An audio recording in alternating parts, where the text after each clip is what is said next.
Okay, so hello everyone. Today we will discuss about the difference between kinetic energy and potential energy. We will try to discuss its expression, its unit. We will discuss one or two numericals also.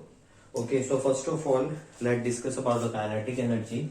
Basically, it is represented by K dot E. It is the energy possessed by moving object. कि अगर एक moving object है उसके पास जो भी energy होगी जिस वजह से वो मूव कर रहा है वो हमारे पास क्या होगी, काइनेटिक एनर्जी। यानी कि अगर एक कार मूव कर रही है या मैं भी यहां से वहां जब मूव कर रहा हूं तो मेरे पास भी जो एनर्जी है जिस वजह से मैं मूव कर पा रहा हूं, तो क्यों मूव कर पा रहा हूं, because I have kinetic energy. तो यानी सिंपली सी बात है, अगर कोई ऑब्जेक्ट रेस्ट में है, जैसे ये एक दीवार है, एक बिल्डिंग है, तो उसकी काइनेटिक एनर्जी क्या हो जाएगी, जीरो। अगर एक ऑब्जेक्ट मूविंग में है, मोशन में है और कंटिन्यूसली मूव कर रहा है, तो हम बोलेंगे उसके पास जो काइनेटिक एनर्जी होगी वो होगी मैक्सिमम। सिमिलरली हम पोटेंशियल एनर्जी को अभी डिस्कस कर लेते हैं। Potential energy is represented by P dot E. It is the energy possessed by object at rest. कि अगर कोई भी ऑब्जेक्ट रेस्ट में है तो जो वो रेस्ट में है किस वजह से है, क्योंकि उसके पास पोटेंशियल एनर्जी है। यानी जब बिल्डिंग की बात करें उसकी काइनेटिक एनर्जी क्या हो जाती है, जीरो, लेकिन पोटेंशियल एनर्जी हो जाती है मैक्सिमम। अगर एक मूविंग ऑब्जेक्ट की बात करें तो उसकी काइनेटिक एनर्जी क्या थी, मैक्सिमम, तो पोटेंशियल एनर्जी क्या हो जाती है, जीरो। ठीक है, ओके। तो यहां हमने डेफिनेशन की बात कर ली, एक्सप्रेशन ऑफ काइनेटिक एनर्जी। तो इसमें क्या होगा, we note the formula work is equal to force into displacement, ये हमने पढ़ा हुआ है। और हम ये भी मानते हैं कि जो वर्क है वो एनर्जी के प्रोपोर्शनल होता है, इक्वल होता है एक तरह से। ठीक है, दोनों की यूनिट भी सेम ही होती है। अब देखो, यहां हमें जो फोर्स है और डिस्प्लेसमेंट है उसकी वैल्यू पुट करते हैं। न्यूटन्स के सेकंड लॉ से पता है कि फोर्स क्या होता है, we know force is equal to M A. ये हमारे पास क्या होगी, first equation, mass into acceleration. ठीक है, अब हमें जो याद करो तो मोशन वाले चैप्टर में पढ़ा था, एक इक्वेशन पढ़ी थी हमने, v square minus u square is equal to 2as। यहां से क्या करते हैं, हम s की वैल्यू फाइंड आउट करते हैं। तो ये मल्टीप्लाई में, तो ये क्या हो जाएगा, डिवाइड में। So s is equal to v square minus u square upon 2a। ठीक है, तो ये अपने पास क्या हो गया, सेकेंड। तो फर्स्ट एंड सेकेंड को आप क्या करो, इसके अंदर पुट कर दो, तो क्या हो जाएगा, सो putting value of 1 and 2 in formula of work के फॉर्मूले में हम पुट कर देते हैं। ठीक है, work is equal to m into a, क्योंकि हमने फोर्स की जगह क्या पुट कर दिया, m ए इंटू में। अब जो ये s है, s की हमने वैल्यू क्या निकाले, v square minus u square upon 2a, तो इसको पुट कर दो, v square minus u square upon 2a। तो यहां से देखो क्या क्या कट सकता है a से a कैंसिल, तो हमारे पास क्या हो गया, w is equal to m upon 2 को बाहर निकाल लेते हैं, अंदर क्या रह गया, v square minus u square. ठीक है, एक तरह से क्या लिख सकता है, 1 upon 2 mass v square minus u square. ठीक है, तो अगर हम मान लें कि ऑब्जेक्ट मूव कर रहा था तो उसकी जो इनिशियल वेलोसिटी है तो हम उसको क्या मान लेते हैं, u इज इक्वल टू 0। ठीक है, तो हम यहाँ पुट कर देंगे तो हमारे पास क्या आ जाएगा, half m v square minus 0 का स्क्वेयर। तो ये आप 0 का स्क्वेयर तो 0 ही हुआ, तो आप क्या लिख सकते हैं, तो यहाँ पे हमने बोला भी था कि जो वर्क है वो प्रोपोर्शनल है, इक्वल है काइनेटिक एनर्जी के। तो काइनेटिक एनर्जी का यहाँ हमारे पास एक्सप्रेशन हो गया हाफ m v स्क्वेयर। तो ये फॉर्मूला हो जाता है काइनेटिक एनर्जी का। अब मैंने एडजस्ट कर दिया है, तो दोबारा से देख लेते हैं इसमें क्या करना होगा। एक्सप्रेशन अगर हम काइनेटिक एनर्जी का निकालना चाहते हैं तो वर्क के थ्रू ही निकालेंगे। वर्क का फॉर्मूला होता है फोर्स इनटू डिस्प्लेसमेंट। अब फोर्स की वैल्यू हमें पता है कि जो न्यूटन के सेकंड लॉ है वहां से क्या हुई थी, force is equal to mass into acceleration. This is the product of mass and acceleration.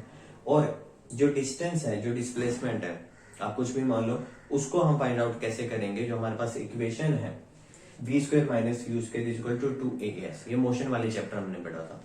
तो यहाँ ये मल्टीप्लाई, तो यहाँ जाके क्या हो जाता है, डिवाइड हो जाता है। आपके पास s और f की वैल्यू आ गई, दोनों को वर्क के फॉर्मूले में पुट कर दें। तो यहां से हमने पुट कर दिया, तो जो कॉमन था उसको हमने कट कर दिया, एक्सेलरेशन कट डाउन हो गया। तो हमारे पास क्या हो गया, half m v square minus u square. If the object is in motion, तो हमारे पास क्या हमने एज्यूम कर लिया कि जो इनिशियल वेलोसिटी है वो क्या है, जीरो है। ठीक है, तो अगर वो जीरो है तो क्या हो जाता है हमारे पास, half m v square. This is the formula of kinetic energy. तो अगर आपसे पूछा जाए on which factors kinetic energy depend, तो हमारे पास क्या क्या फैक्टर्स है, मास है and the square of velocity.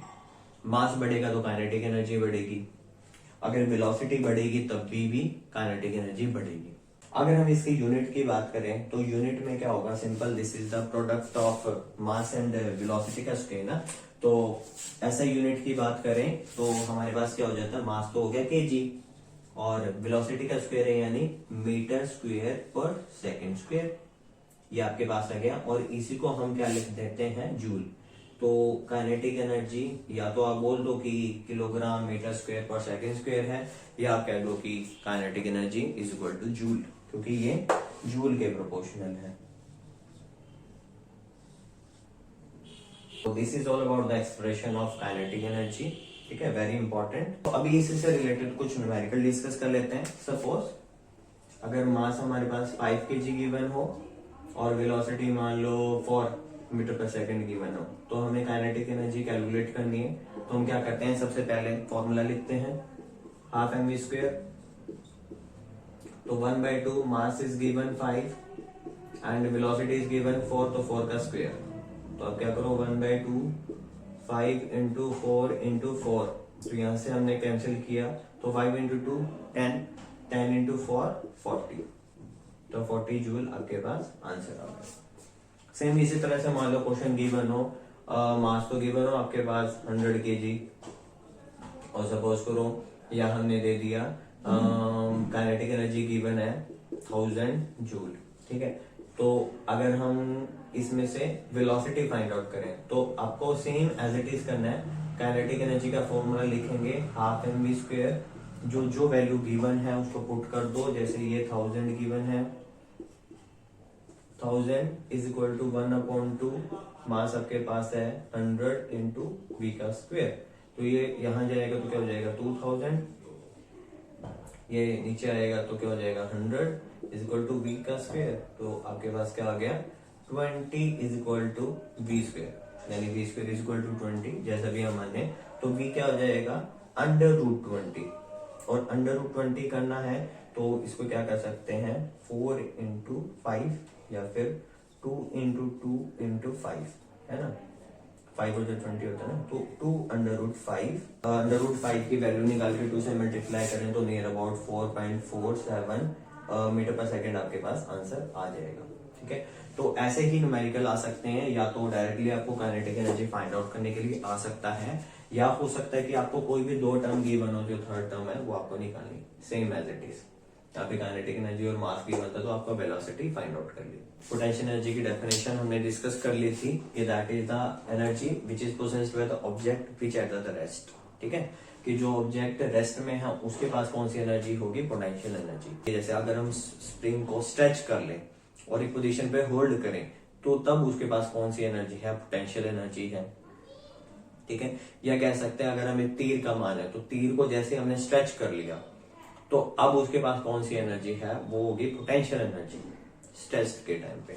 तो इसके फॉर्मूले की अगर हम बात करें तो इसका एक्सप्रेशन भी बिल्कुल सिंपल सा है। अब वर्क से ही फाइंड आउट करोगे, work formula, work is equal to force into displacement.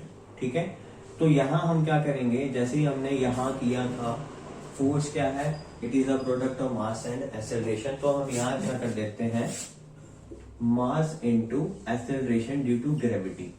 ठीक है, क्योंकि बहुत बार क्वेश्चन आपको ऐसे आएगा कि against the gravitational pull object को ऊपर नीचे गिरा जा रहा है, ठीक है, तो वहां पे आपका एसेलेरेशन कम और ग्रेविटेशनल जो एसेलेरेशन ड्यू टू ग्रेविटी है वो ज्यादा यूज होता है। तो आप ए लेके भी कर सकते हैं, जी भी चल सकता है, दोनों सेम है, लेकिन जो एसेलेरेशन ड्यू टू ग्रेविटी है ये ग्रेविटी पे डिपेंड होता है।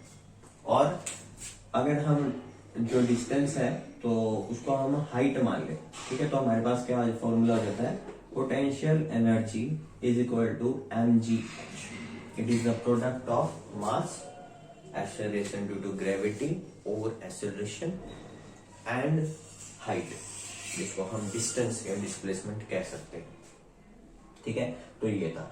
अब इसकी भी सेम ही यूनिट है, अगर हम इसकी यूनिट निकाल के देखें तो कैसे, जैसे कि यहाँ पे किलोग्राम मीटर स्क्वायर पर सेकेंड स्क्वायर आया था, सेम एज इट इज आएगी यहाँ पे भी। देखना मास क्या है, kilogram, acceleration due to gravity क्या होती है, मीटर पर सेकेंड स्क्वायर, हाइट क्या हो गया हमारे पास मीटर में, तो क्या हो गया हमारे पास किलोग्राम मीटर स्क्वायर पर सेकेंड स्क्वायर आ गया ना, तो हम जूल कह सकते हैं, ठीक है। तो यहां से हमारे पास क्या गया, किलोग्राम मीटर स्क्वायर पर सेकेंड स्क्वायर एंड जूल कह सकते हैं। अब इसी के कुछ न्यूमेरिकल कर लेते हैं, जैसे कि अगर सपोज करो मास हमारे पास 5 kg गिवन है अगेन, और हाइट आपके पास की एक पर्टिकुलर हाइट पे उसको रखा गया मान लो 5 मीटर, ठीक है, 5 मीटर पर उसको रखा गया, तो आपके पोटेंशियल एनर्जी क्या यूज करोगे, क्या पोटेंशियल एनर्जी आएगी, तो क्या हो गया formula, potential is equal to mg/h, ठीक है। मास आपके पास 5 है, जो डिस्टेंस आपके पास हाइट या वो भी 5 है, तो हम जी की वैल्यू क्या पुट करें, अगर एग्जैक्ट की बात करें तो एग्जैक्ट वैल्यू होता है एक्सेलरेशन ड्यू टू ग्रेविटी की 9.8 मीटर पर सेकेंड स्क्वायर, ठीक है। और कई बार क्वेश्चन में आपको जब ज्यादा डिफिकल्ट कैलकुलेशन होगी वहां आपको गिवन हो सकता है 10 गिवन हो, तो सपोज हम यहाँ 10 मान लेते हैं, तो 5 इंटू 5 25 इंटू 10 250, तो यहाँ पे 250 जूल आपके पास आंसर आ गया। जब तक क्वेश्चन में गिवन में ना हो ना, तब तक हमने 10 वैल्यू पुट नहीं करनी, हम हमेशा 9.8 वैल्यू यूज करेंगे जो कि एक्सेप्ट है। अदर न्यूमेरिकल कर सकते हैं, सपोज करो यहाँ पे पोटेंशियल एनर्जी आपके पास गिवन है 100 जूल, और आपके पास मास गिवन है ऑब्जेक्ट का 50 kg, हाइट तो हमें कैलकुलेट ही करनी है, और जी की वैल्यू आप मान लो 10 मीटर पर सेकेंड स्क्वायर। तो यहाँ से पोटेंशियल एनर्जी का फॉर्मूला क्या है, mgh, तो क्या हो गया, ये 100, मास आपके पास 50, ये आपके पास 10, और इसकी हाइट निकाले तो हाइट क्या हो जाएगी 100 डिवाइडेड बाय 50 इंटू 10, ठीक है। तो ये 2 से कैंसिल हो जाता है, और ये क्या हो जाएगा 5 पे, तो 1/5 मीन्स 0.2 मीटर आंसर, ठीक है। तो इस तरह के न्यूमेरिकल्स कुछ यूज हो सकते हैं, कोई भी 2 टर्म आपके पास गिवन हो, थर्ड टर्म निकालनी हो, और यहाँ पे हमारे पास 4 टर्म्स है, तो हमारे पास 3 गिवन होगी और एक हमें फाइंड आउट करनी होगी। और कई बार क्वेश्चन में ऐसा भी आता है कि ऑब्जेक्ट पहले रेस्ट में था, फिर मूव करने लग गया और फिर वो रेस्ट में आ गया, तो यहाँ पे काइनेटिक एनर्जी कम ज्यादा कैसे होगी, इसी से काफी रिलेटेड क्वेश्चंस आते हैं। So as a homework you have to find out how mechanical energy is related with kinetic energy and potential energy. This is the homework of today's class. Please find out and comment your answer. Thank you so much for watching this video.